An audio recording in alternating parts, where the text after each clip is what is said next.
মানসিক চিকিৎসা জগতে ডক্টর অরুণিমা চ্যাটার্জি একটি অত্যন্ত পরিচিত নাম। বিদগ্ধ এবং জনপ্রিয় এই মনোরোগ বিশেষজ্ঞ একজন সুলেখিকা হিসেবেও বিখ্যাত। তাঁর মরমী লেখায় ফুটে ওঠে দুরারোগ্য বিভিন্ন মানসিক অসুখের অসুস্থ মানুষের কথা এবং তাদের জীবন সংগ্রামের কাহিনী। গল্পগুলি আমাদের নিয়ে যায় মানব মননের গহীন অন্তঃপুরে, এক নতুন অজানা রহস্য ঘন পৃথিবীতে। ডক্টর অরুণিমা চ্যাটার্জির লেখ্য কিছু গল্প নিয়ে সাজানো আমাদের এই নিবেদন চেনা মুখ অচেনা মন সিরিজ। চেনা মুখ অচেনা মন সিরিজে আজকের গল্প প্রিয়র ডায়েরি। গল্প পাঠে শুভাঞ্জন সেনগুপ্ত, আবহে চম্পক পাল। শুরু হচ্ছে গল্প প্রিয়র ডায়েরি।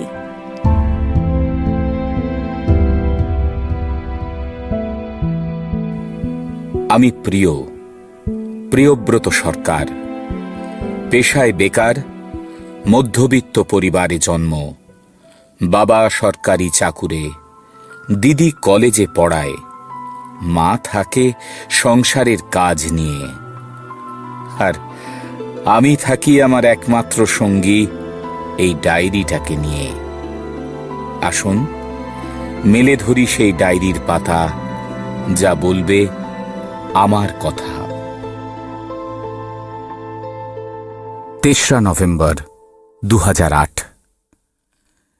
তৃতীয়বার অ্যালার্মটা বাজবার পর অত্যন্ত বিরক্ত হয়ে বিছানায় উঠে বসলাম। ঘড়ির কাঁটা ১০টার ঘরে। ঘুম থেকে উঠেই মনের ভিতরে কে যেন বলে উঠল, উফ, আবার একটা বিরক্তিকর দিন শুরু হলো। বেশি কিছু ভেবে ওঠার আগেই দরজায় ধাক্কা পড়তে শুরু হয়ে গেছে, আর সাথে মায়ের সেই চিরাচরিত মনোলগ, এত দেরি করে উঠলে সমস্ত কাজ দেরিতে শুরু হয়, ইত্যাদি ইত্যাদি। বিরক্তির সাথে হাসিও পেল। গত ১০ বছর ধরে আমি নিজের ঘুম থেকে ওঠাটা যেমন একই রেখেছি, একই কথা ভাঙা টেপ রেকর্ডারের মতো বাজিয়ে যাওয়াটাও মা তেমনি অব্যাহত রেখেছে।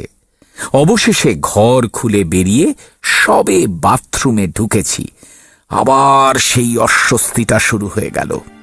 ইচ্ছে করল জোরে দাবড়ানি দিয়ে বন্ধ করে দিতে, কিন্তু আমার নিজের ইচ্ছে যে কিছুই হয় না।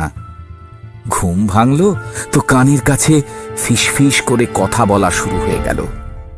প্রিয়, চাটা খাবার সময় একটু সাবধানে খাস, অল্প চুমুক দিয়ে দেখবি স্বাদটা অন্যরকম লাগছে কিনা। যদি কিছু সন্দেহ হয় পুরো চাটা কিন্তু ফেলে দিস।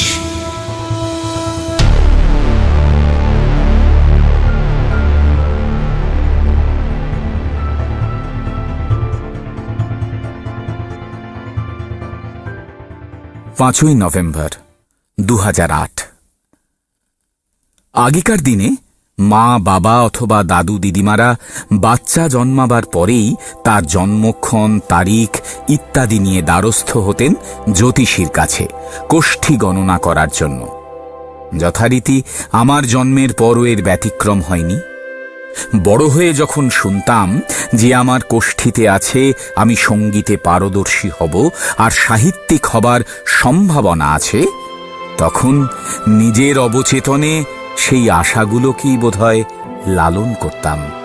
ছোটবেলা থেকেই আমার কবিতা লেখার খুব শখ।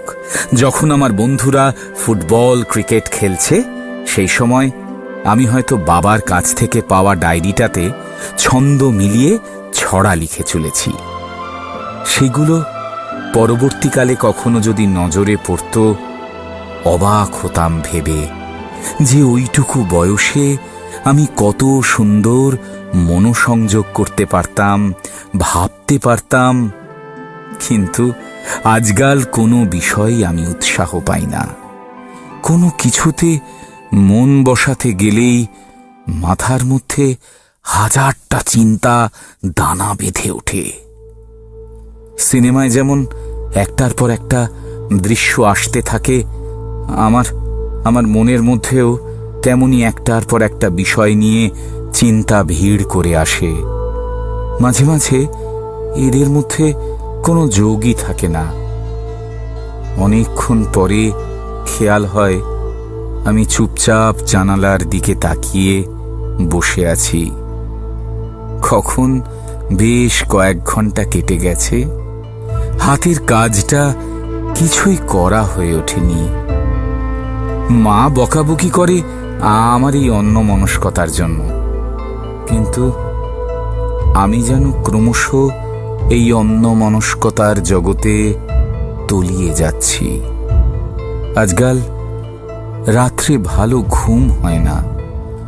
মাঝে মাঝে চমকে উঠি, মনে হয় আবার সেই ফিসফিসে আওয়াজটা শুরু হয়ে যাবে। এই আওয়াজটা যে কার বুঝতে পারি না। প্রথম প্রথম ভাবতাম কেউ আমার সাথে মজা করছে নিশ্চয়ই, ঘরের কোথাও একটা টেপ রেকর্ডার লাগিয়ে রেখে। কিন্তু বহুবার দরজা বন্ধ করে তন্ন তন্ন করে খুঁজে দেখেছি, কোথাও কোনো রেকর্ডারের চিহ্ন মাত্র নেই।